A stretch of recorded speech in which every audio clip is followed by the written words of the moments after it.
नमस्कार दोस्तों, प्यारी टेल्स में आपका बहुत बहुत स्वागत है। दोस्तों, आज मैं आपके लिए लेकर आई हूँ मुंशी प्रेमचंद द्वारा लिखी हुई कहानी खुदी। कहानी आपको पसंद आए तो कृपया वीडियो को लाइक कर दीजिएगा। चैनल को सब्सक्राइब नहीं किया तो सब्सक्राइब कर लीजिएगा। तो शुरू करते हैं आज की कहानी खुदी।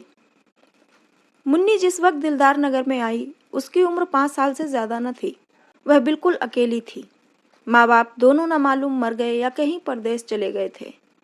मुन्नी सिर्फ इतना जानती थी कि कभी एक देवी उसे खिलाया करती थी और एक देवता उसे कंधे पर लेकर खेतों की सैर कराया करता था। पर वह इन बातों का जिक्र कुछ इस तरह करती थी कि जैसे उसने सपना देखा हो।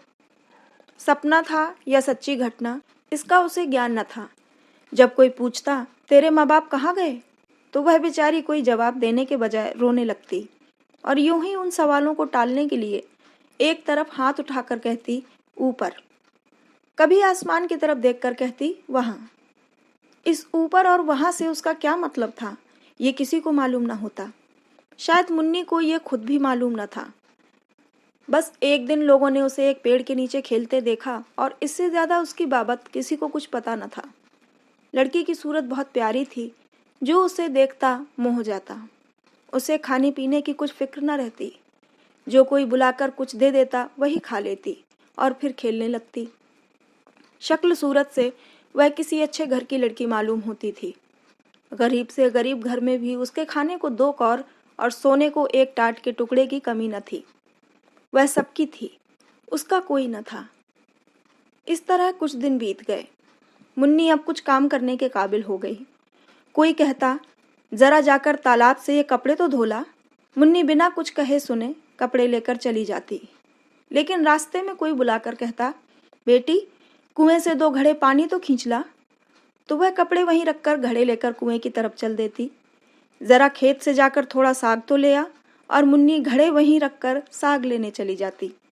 पानी के इंतजार में बैठी हुई औरत उसकी राह देखते देखते थक जाती। कुएं पर जाकर देखती तो घड़े रखे हुए हैं। वह मुन्नी को गालियां देती हुई कहती, आज से इस कलमुही को कुछ खाने को न दूंगी। कपड़े के इंतजार में बैठी हुई औरत उसकी राह देखते देखते थक जाती और गुस्से में तालाब की तरफ जाती तो कपड़े वहीं पड़े हुए मिलते। तब वह भी उसे गालियां देकर कहती, आज से इसको कुछ खाने को न दूंगी। इस तरह मुन्नी को कभी कभी कुछ खाने को न मिलता और तब उसे बचपन याद आता, जब वह कुछ काम न करती थी और लोग उसे बुलाकर खाना खिला देते थे। वह सोचती, किसका काम करूं किसका ना करूं, जिसे जवाब दूं वही नाराज हो जाएगा। मेरा अपना कौन है, मैं तो सबकी हूं। उस गरीब को ये ना मालूम था कि जो सबका होता है वो किसी का नहीं होता। वह दिन कितने अच्छे थे जब उसे खाने पीने की और किसी की खुशी या नाखुशी की परवाह न थी। दुर्भाग्य में भी बचपन का वह समय चैन का था। कुछ दिन और बीते, मुन्नी जवान हो गई। अब तक वह औरतों की थी, अब मर्दों की हो गई। वह सारे गांव की प्रेमिका थी, पर कोई उसका प्रेमी न था। सब उससे कहते थे, मैं तुम पर मरता हूँ, तुम्हारे वियोग में तारे गिनता हूँ, तुम मेरे दिलो जान की मुराद हो। पर उसका सच्चा प्रेमी कौन है, इसकी उसे खबर न होती थी। कोई उससे ये ना कहता था कि तू मेरे दुख दर्द की शरीक हो जा। सब उससे अपने दिल का घर आबाद करना चाहते थे। सब उसकी निगाह पर एक मध्यम सी मुस्कुराहट पर कुर्बान होना चाहते थे। पर कोई उसकी बाह पकड़ने वाला, उसकी लाज रखने वाला न था। वह सबकी थी, उसकी मोहब्बत के दरवाजे सब पर खुले हुए थे, पर कोई उस पर अपना ताला न डालता था, जिससे मालूम होता कि ये उसका घर है और किसी का नहीं। वह भोली भाली लड़की जो एक दिन न जाने कहां से भटक कर आ गई थी, अब गांव की रानी थी। जब वह अपने उन्नत वक्षों को उभार कर रूप गर्व से गर्दन उठाए नजाकत से लचकती हुई चलती तो मन चले नौजवान दिल थाम कर रह जाते। उसके पैरों तले आंखें बिछाते। कौन था जो उसके इशारे पर अपनी जान न निसार कर देता। वह अनाथ लड़की जिसे कभी गुड़ियां खेलने को न मिली, अब दिलों से खेलती थी। किसी को मारती थी, किसी को जिलाती थी, किसी को ठुकराती थी, किसी को थपकियां देती थी, किसी से रूठती थी तो किसी को मनाती थी। इस खेल में उसे कत्ल और खून का सा मजा मिलता था। अब पासा पलट गया था। पहले वह सबकी थी, कोई उसका न था। अब सब उसके थे, वो किसी की न थी। उसे जिस चीज की तलाश थी वह कहीं न मिलती थी। किसी में वह हिम्मत न थी जो उससे कहता, आज से तू मेरी है। उस पर दिल न्यौछावर करने वाले बहुतेरे थे, सच्चा साथी एक भी न था। असल में उन सिरफिरों को वह बहुत नीची निगाह से देखती थी। कोई उसकी मोहब्बत के काबिल न था। ऐसे पस्त हिम्मतों को वह खिलौनों से ज्यादा महत्व न देना चाहती थी, जिनका मारना और जिलाना एक मनोरंजन से अधिक कुछ नहीं। जिस वक्त कोई नौजवान मिठाइयों के थाल और फूलों के हार लिए उसके सामने खड़ा हो जाता, तो उसका जी चाहता मुंह नोच लूं। उसे वह चीजें कालकूट हलाहल जैसी लगती। उनकी जगह वह रूखी रोटियां चाहती थी, सच्चे प्रेम में डूबी हुई। गहनों और अशर्फियों के ढेर उसे बिच्छू के डंक जैसे लगते। उनके बदले वह सच्ची दिल के भीतर से निकली हुई बातें चाहती थी, जिनमें प्रेम की गंध और सच्चाई का गीत हो। उसे रहने को महल मिलते थे, पहनने को रेशम, खाने को एक से एक व्यंजन, पर उसे इन चीजों की आकांक्षा न थी। उसे आकांक्षा थी फूस के झोपड़े, मोटे झोटे सूखे खाने। उसे प्राण घातक सिद्धियों से प्राण पोषक निषेध कहीं ज्यादा प्रिय थे। खुली हवा के मुकाबले में बंद पिंजरा कहीं ज्यादा चहेता। एक दिन एक परदेसी गांव में आ निकला। बहुत ही कमजोर दीनहीन आदमी था। एक पेड़ के नीचे सत्तू खाकर लेटा। एकाएक मुन्नी उधर से जा निकली। मुसाफिर को देखकर बोली, कहाँ जाओगे? मुसाफिर ने बेरुखी से जवाब दिया, जहन्नुम। मुन्नी ने मुस्कुराकर कहा, क्यों? क्या दुनिया में जगह नहीं? औरों के लिए होगी, मेरे लिए नहीं। दिल पर कोई चोट लगी है? मुसाफिर ने जहरीली हंसी हंसकर कहा, बदनसीबों की तकदीर में और क्या है? रोना धोना और डूब मरना, यही उनकी जिंदगी का खुलासा है। पहली 2 मंजिल तो तय कर चुका, अब तीसरी मंजिल और बाकी है। कोई दिन वह पूरी हो जाएगी, ईश्वर ने चाहा तो बहुत जल्द। यह एक चोट खाए हुए दिल के शब्द थे। जरूर उसके पहलू में दिल है, वरना ये दर्द कहाँ से आता? मुन्नी बहुत दिनों से दिल की तलाश कर रही थी। बोली, कहीं और वफा की तलाश क्यों नहीं करते? मुसाफिर ने निराशा के भाव से उत्तर दिया, मेरी तकदीर में नहीं, वरना मेरा क्या बना बनाया घोंसला उजड़ जाता। दौलत मेरे पास नहीं, रूप रंग मेरे पास नहीं, फिर वफा की देवी मुझ पर क्यों मेहरबान होने लगी?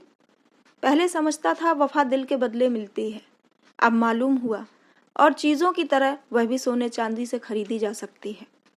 मुन्नी को मालूम हुआ मेरी नजरों ने धोखा खाया है। मुसाफिर बहुत काला नहीं, सिर्फ सांवला। उसका नाक नक्शा भी उसे आकर्षक जान पड़ा। बोली, नहीं, ये बात नहीं, तुम्हारा पहला ख्याल ठीक था। ये कहकर मुन्नी चली गई। उसके हृदय के भाव उसके संयम से बाहर हो रहे थे। मुसाफिर किसी ख्याल में डूब गया। वह इस सुंदरी की बातों पर गौर कर रहा था। क्या सचमुच यहाँ वफा मिलेगी? क्या यहाँ भी तकदीर धोखा न देगी? मुसाफिर ने रात उसी गांव में काटी। वह दूसरे दिन भी न गया। तीसरे दिन उसने एक फूस का झोपड़ा खड़ा किया। मुन्नी ने पूछा, ये झोपड़ा किसके लिए बनाते हो? मुसाफिर ने कहा, जिससे वफा की उम्मीद है।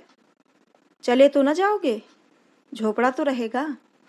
खाली घर में भूत रहते हैं, अपने प्यारे का भूत ही प्यारा होता है। दूसरे दिन मुन्नी उस झोपड़े में रहने लगी। लोगों को देखकर ताज्जुब होता। मुन्नी उस झोपड़े में नहीं रह सकती। वह उस भोले मुसाफिर को जरूर दगा देगी। यह आम ख्याल था, लेकिन मुन्नी फूली न समाती थी। वह न कभी इतनी सुंदर दिखाई पड़ी थी, न इतनी खुश। उसे एक ऐसा आदमी मिल गया था जिसके पहलू में दिल था। लेकिन मुसाफिर को दूसरे दिन ये चिंता हुई कि कहीं यहाँ भी वही अभागा दिन न देखना पड़े। रूप में वफा कहाँ? उसे याद आया, पहले भी इसी तरह की बातें हुई थीं। ऐसे ही कस्में खाई गई थीं। एक दूसरे से वादे किए गए थे, मगर उन कच्चे धागों को टूटते कितनी देर लगी? वह धागे क्या फिर न टूट जाएंगे? उसके क्षणिक आनंद का समय बहुत जल्दी बीत गया और फिर वही निराशा उसके दिल पर छा गई। इस मरहम से भी उसके जिगर का जख्म न भरा। तीसरे रोज वह सारे दिन उदास और चिंतित बैठा रहा और चौथे रोज लापता हो गया। उसकी यादगार सिर्फ उसकी फूस की झोपड़ी रह गई। मुन्नी दिन भर उसकी राह देखती रही। उसे उम्मीद थी कि वह जरूर आएगा, लेकिन महीनों गुजर गए और मुसाफिर न लौटा। कोई खत भी न आया, लेकिन मुन्नी को उम्मीद थी कि वो जरूर आएगा। साल बीत गया, पेड़ों में नई नई कोपलें निकली, फूल खिले, फल लगे, काली घटाएं आईं, बिजली चमकी, यहाँ तक कि जाड़ा भी बीत गया और मुसाफिर न लौटा। मगर मुन्नी को अब भी उसके आने की उम्मीद थी। वह जरा भी चिंतित न थी, भयभीत न थी। वह दिन भर मजदूरी करती और शाम को झोपड़े में पड़ रहती। लेकिन वह झोपड़ा अब एक सुरक्षित किला था, जहां सिरफिरों की निगाह के पांव भी लंगड़े हो जाते थे। एक दिन वह सर पर लकड़ी का गट्ठा लिए चली आती थी। एक रसिया ने छेड़खानी की। मुन्नी, क्यों अपने सुकुमार शरीर के साथ यह अन्याय करती हो? तुम्हारी एक कृपा दृष्टि पर इस लकड़ी के बराबर सोना न्यौछावर कर सकता हूँ। मुन्नी ने बड़ी घृणा के साथ कहा। तुम्हारा सोना तुम्हें मुबारक हो, यहाँ अपनी मेहनत का भरोसा है। क्यों इतना इतराती हो? अब वह लौट कर ना आएगा? मुन्नी ने अपने झोपड़े की तरफ इशारा करके कहा। वो गया कहाँ जो लौट कर आएगा? मेरा होकर वह फिर कहाँ जा सकता है? वह तो मेरे दिल में बैठा हुआ है। इसी तरह एक दिन एक और प्रेमीजन ने कहा, तुम्हारे लिए मेरा महल हाजिर है, इस टूटे फूटे झोपड़े में क्यों पड़ी हो? मुन्नी ने अभिमान से कहा, इस झोपड़े पर 1,00,000 महल न्यौछावर हैं। यहाँ मैंने वो चीज़ पाई है जो और कहीं न मिली थी और न मिल सकती है। ये झोपड़ा नहीं है, मेरे प्यारे का दिल है। इस झोपड़े में मुन्नी ने 70 साल काटे। मरने के दिन तक उसे मुसाफिर के लौटने की उम्मीद थी। उसकी आखिरी निगाहें दरवाजे की तरफ लगी हुई थीं। उसके खरीदारों में कुछ तो मर गए, कुछ जिंदा हैं। मगर जिस दिन से वह एक की हो गई, उसी दिन से उसके चेहरे पर दीप्ति दिखाई पड़ी, जिसकी तरफ ताकते ही वासना की आंखें अंधी हो जाती। खुदी जब जाग जाती है तो दिल की कमजोरियां उसके पास आते डरती हैं। तो दोस्तों, ये थी कहानी खुदी। आपको कैसी लगी हमें कमेंट करके ज़रूर बताइएगा। चैनल को सब्सक्राइब नहीं किया तो सब्सक्राइब कर लीजिएगा। कहानी को अंत तक सुनने के लिए बहुत बहुत धन्यवाद।